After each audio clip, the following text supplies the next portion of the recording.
Hey photo people, this is Kyle with the Photog vlog, and today we are doing a apples to oranges comparison on the Tamron 70-200 2.8 lens to the Nikon 70-200 2.8 VRII. First off, I want to talk a little bit about a visual comparison here. The Nikon is about a 1/4 inch longer than the Tamron. It's also about a pound heavier, and I think that's mostly because it's got all the internal VR stuff going on here. Both lenses have a 77mm front element, and in their own right, they're both great lenses. So before we get too far into the details of these lenses, I'd like to talk a little bit to their purpose of use. Both of these lenses are going to be great for portraits, low light weddings, sports action, even wildlife photography. They've got a great zoom range from 70 to 200, and their wide aperture f2.8 is going to allow you to get that great bokeh, that nice effect of throwing out the background on your pictures. So over the last couple of days, I've had the privilege of shooting with both of these lenses in my studio. First off, what I noticed was the Tamron just not quite as sharp as the Nikon, but honestly, for a $1,700 price difference, this Nikon better be hella sharp compared to this. I also noticed that this nano coating on the Nikon lens is great for reducing lens flares and kind of weird glare issues.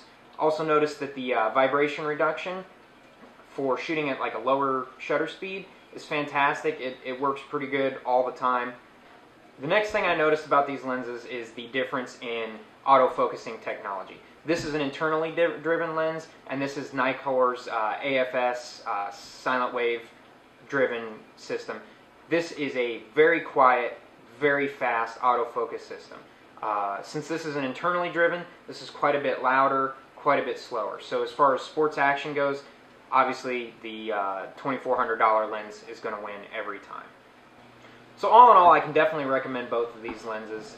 Basically, it's just going to depend on A, your budget, and then also, what you're going to be doing with these lenses. Obviously, if you're at the pro level, shooting, all the time, this Nikon 70-200 is the lens for you.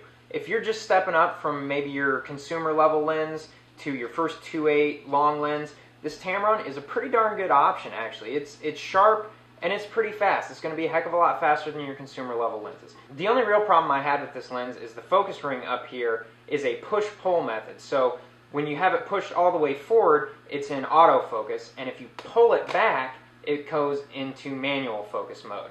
And the problem with this is, and I think this is a design flaw, is if I'm panning real fast or trying to follow action in sports and I've got it in autofocus, I could accidentally slip it and pull it back into manual focus, and bam, I've lost my shot. I think there should be like a lockout on here or something, but that's really the only big problem that I ran into with this lens. So in conclusion, we've got two great lenses here for your Nikon F-mount DSLRs. This has been Kyle with the Photog vlog. I'll catch you soon.